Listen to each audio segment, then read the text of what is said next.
Le Japon, une énorme archipel composée de 4 îles principales, Hokkaido, Honshu, Kyushu et Shikoku. Shikoku, c'est la plus petite des 4 et aussi celle qui est souvent ignorée par les touristes. Et pourtant, entre certains des plus vieux temples du Japon, son pèlerinage mythique qui fait tout le tour de l'île, sa nature mystique et chargée d'histoire, ou encore ses onsen qui ont inspiré celui du film Le Voyage de Chihiro, cela me semblait une destination incontournable. Salut, moi c'est Pierrot et aujourd'hui je vais vous emmener découvrir l'île la plus sous-cotée du Japon, Shikoku.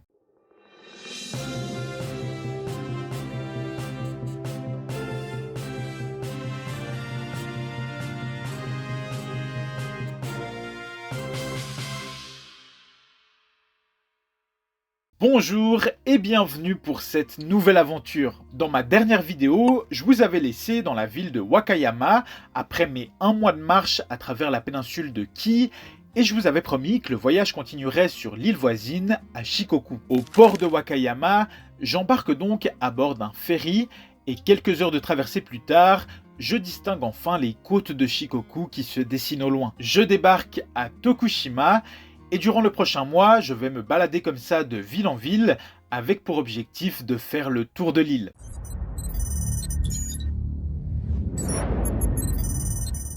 Quand j'arrive à mon auberge à Tokushima, il y a quelque chose qui pique directement ma curiosité de marcheur. En fait, plusieurs des autres clients portent de longues robes blanches, ils ont aussi des chapeaux de paille pointus sur la tête, certains ont de magnifiques bâtons de marche gravés avec des symboles japonais, et puis il y a aussi beaucoup de chaussures de marche dans le vestibule. Je me presse donc d'aller me renseigner auprès de l'une de ces personnes.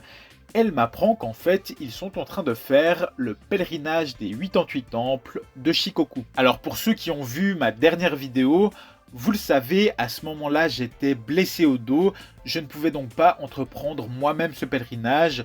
Mais écouter leurs histoires a quand même eu le mérite de mettre quelques étoiles dans mes yeux. En fait, le pèlerinage de Shikoku consiste à faire le tour de l'île, soit à peu près 1200 km, et visiter 88 temples historiques tout au long du parcours. C'est un moine du nom de Kobodaishi qui aurait créé ce pèlerinage à la fin du 8e siècle et qui prend aujourd'hui environ 2 mois pour être réalisé. En plus d'être un moment d'introspection personnelle, mes interlocuteurs m'ont dit qu'ils avaient été particulièrement touchés par la gentillesse des gens de Shikoku qui leur donnaient à manger, à boire, voire même de l'argent pour les encourager dans leur quête. Il n'en fallait pas plus pour que je rajoute le pèlerinage de Shikoku à ma bucket list de voyage. Si c'est également votre cas, sachez déjà qu'il existe une application qui recense tous les chemins officiels du pèlerinage, et puis aussi que si vous avez peur de ces 1200 km de marche, c'est tout à fait accepté de faire certaines parties en transport public. Bon, tout ça c'est bien beau, mais revenons-en à mon voyage et à la ville de Tokushima. Pour commencer mon exploration,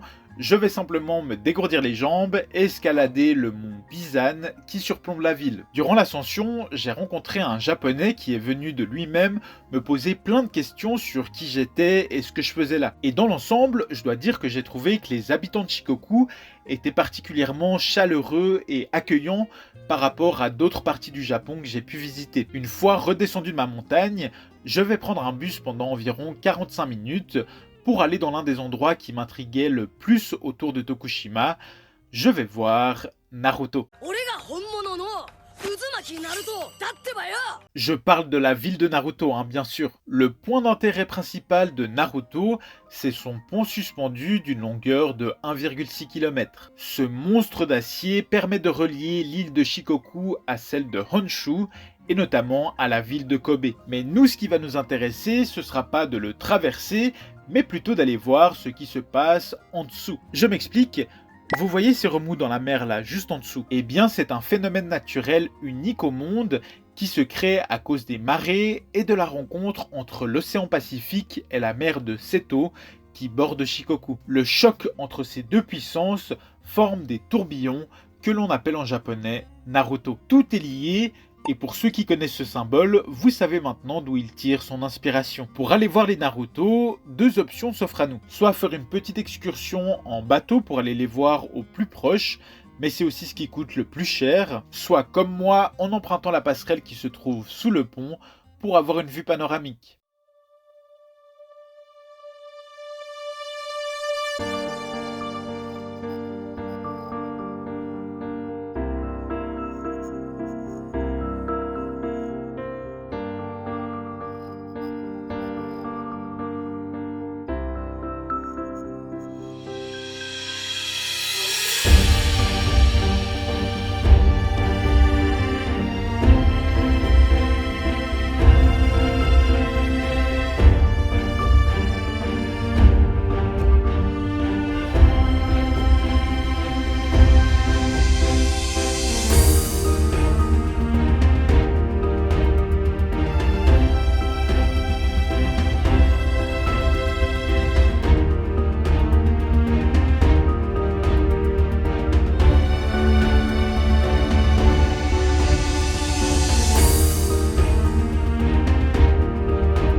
Entrer sur la passerelle vous coûtera la somme de 510 yens. Et faites aussi bien attention parce que le phénomène des Naruto ne se produit que 2 fois par jour en fonction des marées.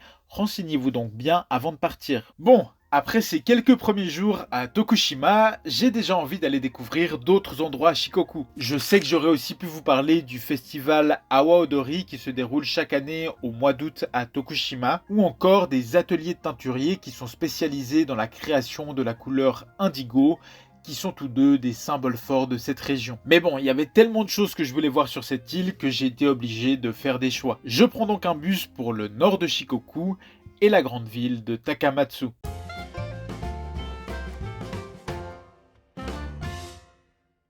À Takamatsu même, vous pourrez aller visiter le château de la ville. Alors comme dans à peu près toutes les grandes villes du Japon, il est très joli. Mais du coup, comme dans à peu près toutes les grandes villes du Japon, il y en a un. Et c'était pas le plus mémorable pour moi. Par contre, le lieu qui m'a beaucoup impressionné, c'était le jardin Ritsurin, de style japonais et incroyablement photogénique.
Un peu en dehors de Takamatsu, si on commence à s'enfoncer dans les terres, je vous conseille aussi d'aller voir le temple Kotohira. Alors des temples au Japon, j'en ai vu vraiment beaucoup. Et du coup, au bout d'un moment, je commence à sélectionner ceux qui me donnent l'impression d'avoir un petit truc en plus. Et celui-ci, avec son ambiance sylvestre et sa grande diversité de bâtiments, a été un grand coup de cœur.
Après le nord, direction le sud, mais on va quand même faire un petit stop au milieu de l'île pour aller voir l'endroit qui m'attirait le plus par rapport à tout ce que j'avais pu lire sur Shikoku. Cet endroit, c'est la vallée d'Iya, et les gorges d'Oboke.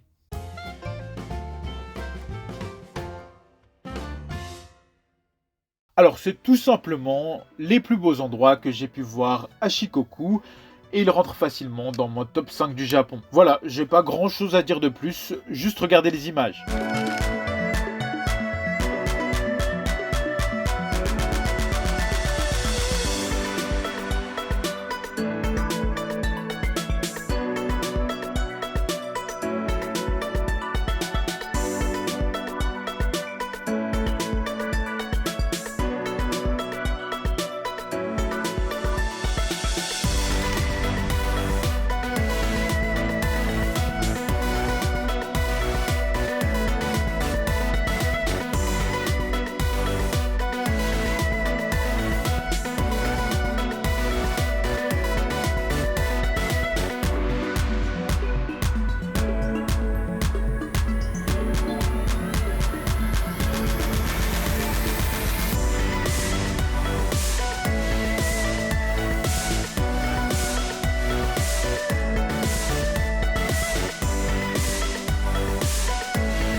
En plus de sa nature magnifique, deux attractions touristiques sont quand même à noter dans la vallée d'Iya. Déjà le surnommé Mannequin Peace japonais qui se soulage tranquillement au bord d'une route, et aussi le pont tressé du village de Mura. Aujourd'hui, il est bien sûr renforcé avec des câbles en acier, mais c'est le vestige du savoir-faire des anciens habitants de cette région. J'ai aussi pris le temps d'aller visiter un musée sur les yokai à Hoboke. Les yokai, ce sont des esprits ou des monstres dans la mythologie japonaise et qui est une croyance particulièrement développée à Shikoku. Il y a par exemple celui-ci qui est connu pour kidnapper des enfants, ou celui-là qui attire des femmes au fond de la rivière avec ses pleurs, ou encore celui-là. Bon, celui-là, il a juste des grandes jambes. Bref, moi j'adore ce genre de légende et ça m'a permis de comprendre encore un peu plus ce pays si mystérieux qu'est le Japon.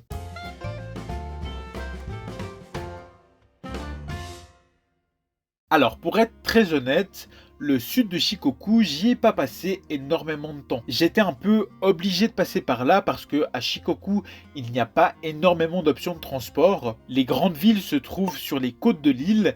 Et au centre, on trouve principalement de la forêt et des montagnes. Les routes et les lignes de train s'y font assez rares et laissent donc peu de choix pour traverser Shikoku à sa guise. D'ailleurs, en parlant de transport, si vous le pouvez, je vous conseille fortement de louer une voiture. Ça vous simplifiera grandement la vie pour effectuer vos trajets sur Shikoku. J'arrive donc dans le sud, à Kochi, une grande ville au bord de l'océan, mais où il n'y a pas grand chose à faire. Il y avait bien un jardin botanique qui avait l'air sympa à faire, mais il était fermé quand j'y suis passé. Je suis aussi allé à Shimanto. Alors c'est une région où il y a l'air d'avoir pas mal de parcs nationaux, très jolis pour les randonnées, mais comme il ne me restait plus beaucoup de temps sur mon visa japonais, j'ai préféré ne pas m'éterniser et simplement aller explorer les alentours de la ville, notamment connue pour ses nombreux ponts.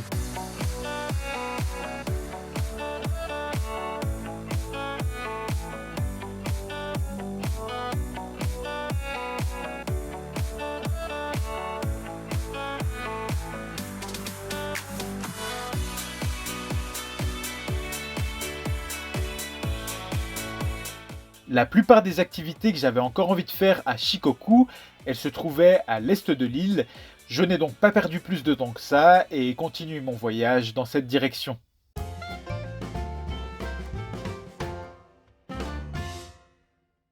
Mon premier stop à l'est de Shikoku a été à Uwajima. À la base, je me suis arrêté dans cette petite ville simplement pour couper mon voyage en deux, mais finalement, j'ai vraiment adoré l'ambiance paisible et calme qu'elle dégageait. J'en ai profité pour aller me faire plein de petites randonnées dans la nature alentour. Et vraiment, si vous allez une fois à Shikoku, c'est ma recommandation numéro 1. N'hésitez surtout pas à aller emprunter les petits sentiers de forêt le long des rivières. Il y en a partout et c'est vraiment magnifique.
Après Uwajima, je me dirige vers ma destination finale sur Shikoku et aussi celle que j'attendais avec le plus d'impatience, la ville de Matsuyama. Alors comme d'hab, à Matsuyama, j'ai beaucoup marché pour aller découvrir les alentours de la ville. Il y a plusieurs petites îles qui bordent les côtes de Matsuyama et c'est vraiment très facile de prendre un ferry pour aller y passer la journée et profiter de leurs magnifiques plages. Sinon, je le répète souvent, mais je suis un grand fan des sources thermales. Et à Matsuyama, il y a un quartier entier qui est dédié à la culture des onsen, les bains traditionnels japonais. Ce quartier, c'est le Dogo Onsen, et il plaira tout particulièrement à tous les fans d'animation japonaise. En fait, c'est ce quartier qui a en partie inspiré les décors du film Le Voyage de Chihiro des studios Ghibli. Et le boss final de tous ces onsen, c'est le Dogo Onsen Honkan, qui est l'un des plus vieux de tout le Japon. Alors j'y suis allé, le prix d'entrée est de 700 yens, et vous ne pourrez profiter que d'une toute petite partie du bâtiment. Le reste est réservé uniquement pour les clients de cet hôtel de luxe, et il paraîtrait même qu'il y a une salle où seulement la famille impériale peut aller se baigner. Sinon, ne vous attendez pas non plus à entrer à Disneyland. Il n'y a pas de référence directe au célèbre film Ghibli dans le Dogo Onsen ou dans les autres onsen plus récents du quartier. Mais rassurez-vous, il y en a quand même quelques-unes à l'extérieur dans les ruelles qui étaient vraiment magiques pour un fan comme moi.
Sinon, à Matsuyama, il y a aussi bien sûr un château. Alors je vous en parle quand même parce que c'est sûrement l'un des plus beaux que j'ai vus sur Shikoku. Et c'est aussi l'un des 12 derniers châteaux, encore dans son état originel, que l'on trouve au Japon. Pour finir, je suis aussi allé faire un tour au temple Ishiteji. Et c'était sûrement l'une des visites les plus étranges de tout mon voyage. En fait, le temple regorge d'une quantité assez impressionnante d'objets religieux en tout genre, qui s'harmonisent dans un bordel très artistique. Et surtout, il y a une partie du temple qui se trouve dans une grotte et qui pourrait être le théâtre parfait d'un film d'horreur.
Bon, et bien voilà, je suis arrivé au terme de mon voyage à Shikoku. Avant de vous quitter, je voulais encore vous donner un dernier conseil pour une activité touristique que j'ai pas eu le temps de faire, mais qu'on m'a vivement recommandé. En fait, il existe un pont qui relie la ville de Imabari sur Shikoku à la grande île de Honshu, pas très loin de Hiroshima. Ce pont, c'est le Shimanami Kaido, et beaucoup de gens décident de traverser ces 70 km à vélo. Ça a l'air très facile à faire. Apparemment, il y a des agences de location de vélo à chaque extrémité de la route. Le voyage peut prendre entre 1 à 3 jours si vous décidez de vous arrêter sur les différentes îles que traverse le pont. Je sais que c'est très facile d'y dormir en camping et vraiment les paysages ont l'air magnifiques. Voilà, cette vidéo elle marque aussi la fin de mes aventures au Japon. Pour ceux qui les ont pas encore vues, j'ai déjà sorti une longue série de vidéos sur mon voyage. Il y a notamment un guide complet pour avoir tous mes conseils et découvrir les différents quartiers de Tokyo. Je vous raconte aussi toutes les activités un peu plus originales que j'ai pu faire, comme la fois où j'ai été me baigner avec des singes dans des sources chaudes, ou la fois où j'ai traversé le Japon à pied pendant un mois. En tout cas, j'espère que cette vidéo sur Shikoku vous a plu. J'espère qu'elle vous donnera un bon aperçu de tout ce qu'il y a à faire à Shikoku et qu'elle vous aidera à organiser votre voyage si vous avez la chance d'aller là-bas un jour. Si c'est le cas, eh bien n'hésitez pas à vous abonner à ma chaîne YouTube pour soutenir mon travail. De mon côté, ne vous inquiétez pas, je suis déjà en train de réfléchir à mes futurs voyages. Le Japon, c'est sûr que j'y retournerai un jour, mais la prochaine fois qu'on se verra, ce sera sûrement dans un pays complètement différent. Du coup, moi je vous dis à bientôt pour une prochaine aventure. Ciao!